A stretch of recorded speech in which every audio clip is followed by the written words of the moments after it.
प्रियंका गांधी जी को भी याद रखना चाहिए, चाहे आपका भूतकाल हो, चाहे आपका वर्तमान हो, आप सब लोग, चाहे ईवीएम हो या चाहे कागज पे लिखा हो, जब आप लोगों के चरित्र में जो है किसी तरह की मर्यादा नहीं। तो नहीं हूँ, जनता की प्रतिनिधि हूँ, कलाकार तो नहीं हूँ।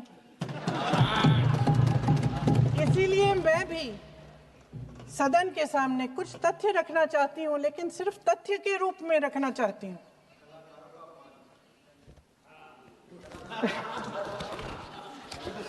मैं उदाहरण दे देती हूँ। सर मांग रहे हैं सर वंदे मातरम के बारे में, वंदे मातरम की जो सालगिरह पे आपने एक बड़ा कार्यक्रम आयोजित किया था, उसमें प्रधानमंत्री जी ने भाषण दिया। उसमें उन्होंने कहा कि 1896 में पहली बार गुरुदेव रविंद्रनाथ टैगोर ने ये गीत एक अधिवेशन में गाया। उन्होंने ये नहीं बताया कि कौन सा अधिवेशन था। महासभा, हिंदू महासभा का अधिवेशन था, आरएसएस का अधिवेशन था। किस बात से कतरा रहे थे कि ये कांग्रेस का अधिवेशन था। और उदाहरण दूं कि मैं अपना भाषण जारी रखूं। नेताजी सुभाष चंद्र बोस ने पंडित जवाहरलाल नेहरू को एक चिट्ठी लिखी थी, जिसका जिक्र आपके प्रधानमंत्री ने नहीं किया। और इस चिट्ठी में सुन लीजिएगा, पक्ष के हमारे साथी इतने अहंकारी हो गए हैं कि अपने आप को महात्मा गांधी जी से, रविंद्रनाथ टैगोर जी से, राजेंद्र प्रसाद जी से, बाबा साहब अंबेडकर जी से, मौलाना आजाद जी से, सरदार पटेल जी से, सुभाष चंद्र बोस जी से बड़ा समझने लग गए हैं। मोदी जी का अपने भाषण में ये कहना कि राष्ट्रगीत को एक विभाजनकारी सोच द्वारा काटा गया, उन सब महापुरुषों का अपमान है जिन्होंने अपना पूरा जीवन इस देश की आजादी की लड़ाई में झोंक दिया। वंदे मातरम को विभाजित करने का आरोप लगाकर आप पूरी संविधान सभा पर आरोप लगा रहे हैं। जहां तक जवाहरलाल नेहरू जी की बात है, जितनी देर हमारे प्रधानमंत्री, देश के प्रधानमंत्री रहे हैं, 12 साल हो गए हैं, लगभग उतने ही सालों के लिए जवाहरलाल नेहरू जी जेल में रहे। किस लिए?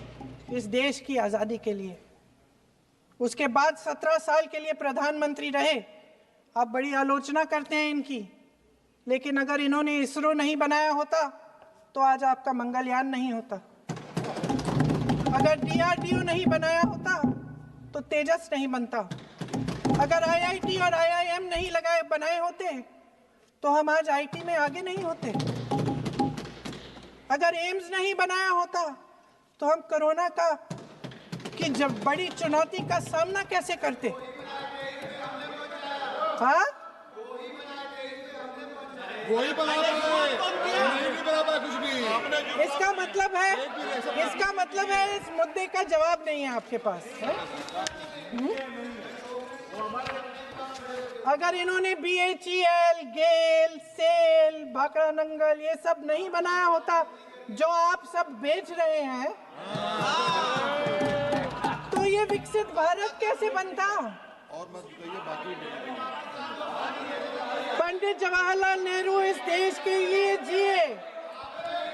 सुन लीजिए, बाकी भी बेच देंगे। पंडित जवाहरलाल नेहरू इस देश के लिए जिए और देश की सेवा करते करते उन्होंने दम तोड़ा। फिर भी सुन लीजिए, मेरी एक सलाह ले लीजिए।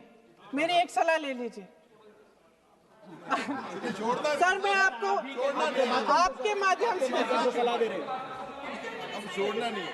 सर, मैं आपके माध्यम से एक सलाह दे देती हूँ। हमारे प्रधानमंत्री महोदय 12 सालों से इस सदन में हैं, मैं मात्र 12 महीनों से हूँ। फिर भी छोटी सी सलाह है।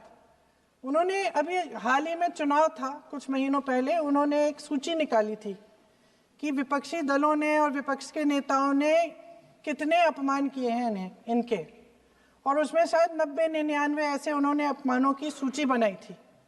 तो मैं उनको एक छोटी सलाह देना चाहती हूँ कि नेहरू जी से जितनी भी शिकायतें हैं, जितनी भी गलतियां उन्होंने की आपके जहन में, जितनी भी गालियां देनी है, जितना भी अपमान करना है, उसकी भी एक सूची बना दीजिए। नहीं, बात खत्म नहीं है।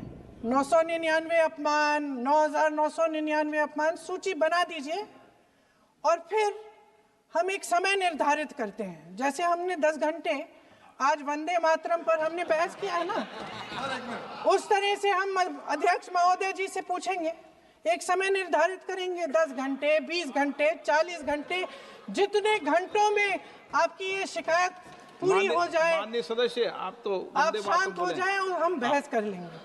लेकिन इस सदन का कीमती समय, जिसके लिए हमें यहाँ पे जनता ने भेजा है, जैसे हमें जनता की समस्याओं को हल करने के लिए चर्चा करनी चाहिए, इस्तेमाल करना चाहिए, उसको एसी के लिए इस्तेमाल करिए। उसके बाद जैसे अंग्रेजी में कहते हैं ना, जैसे अंग्रेजी में कहते हैं कि once and for all let's close the chapter, close कर लीजिए। देश सुन लेगा क्या क्या शिकायतें हैं, किसने क्या किया, इंदिरा जी ने क्या किया, राजीव जी ने क्या किया, परिवारवाद क्या होता है, नेहरू जी ने कौन सी गलतियां की, सुना लीजिए, फिर खत्म। उसके बाद बेरोजगारी, महंगाई,